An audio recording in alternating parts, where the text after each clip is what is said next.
팔꿈치 바깥쪽에서부터 시작된 통증이 손목과 팔을 움직일 때 심해진다면 외측 상가염, 즉 테니스 엘보를 의심해 볼 수 있습니다. 테니스 선수에게 많이 생긴다고 해서 테니스 엘보라는 병명이 붙었지만 손이나 팔을 많이 사용하는 사람이라면 누구에게나 생길 수 있습니다. 그러나 대수롭지 않게 생각하여 치료를 등한시할 경우 우리 삶의 질을 저하시키고 오랫동안 통증으로 고통을 받게 합니다. 손목에서 팔꿈치까지 이어지는 근육과 힘줄은 위쪽 팔뼈 아래쪽에 붙어 있는데 이 부위를 외측 상가라고 부릅니다. 팔 근육을 과하게 사용하면 이 부위 힘줄에 퇴행성 변화가 일어나게 됩니다. 이를 오래 방치할 경우 미세하게 파열이 진행되기도 하며 심한 경우 석회성 건염으로까지 진행합니다. 이를 외측 상가염, 즉 테니스 엘보라고 하며 반대로 팔꿈치 안쪽 부위의 힘줄에 손상이 생긴 것을 내측 상가염, 골프 엘보라고 합니다.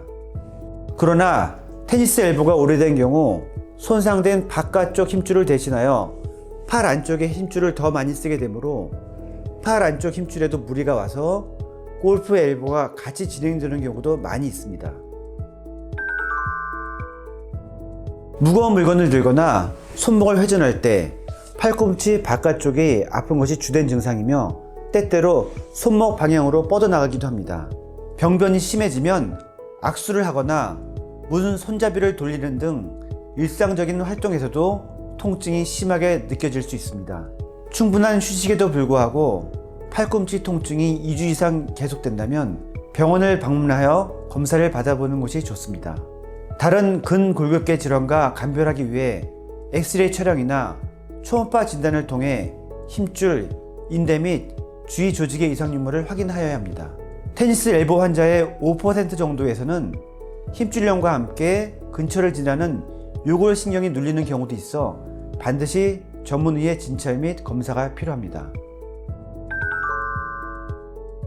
테니스 엘보의 증상이 생겼을 때 의사의 진단 없이 유튜브나 블로거 등을 보시고 스트레칭과 운동 치료를 하시는데 이것이 왜 위험한 행동인지 말씀드리려 합니다.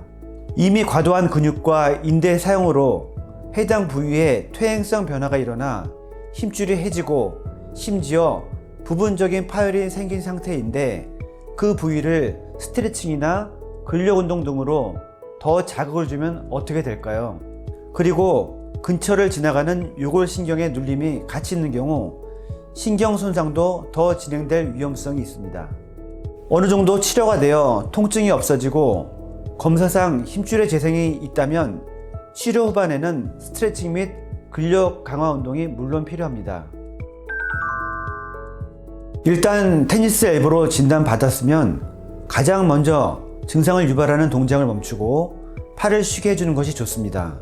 갑자기 손상이 생겼을 경우 열감이 있을 때는 72시간까지는 냉찜질로 통증을 줄여준 후 그 이후에는 근육이완과 혈액순환을 위하여 온찜질을 해주는 것이 도움이 됩니다. 또한 보조기나 보호대로 고정을 하시는 것도 큰 도움이 됩니다. 초기에는 소염직통제를 복용하면서 염증을 가라앉히고 안정을 취하는 것이 중요한데 치료에 차도가 없으면 통증이 있는 팔꿈치에 직접 다양한 약물을 주사하기도 하며 주위 조직의 재생을 위해 체외 충격파 치료를 사용하기도 합니다. 그러나 아주 드물게는 수술이 필요한 때도 있습니다.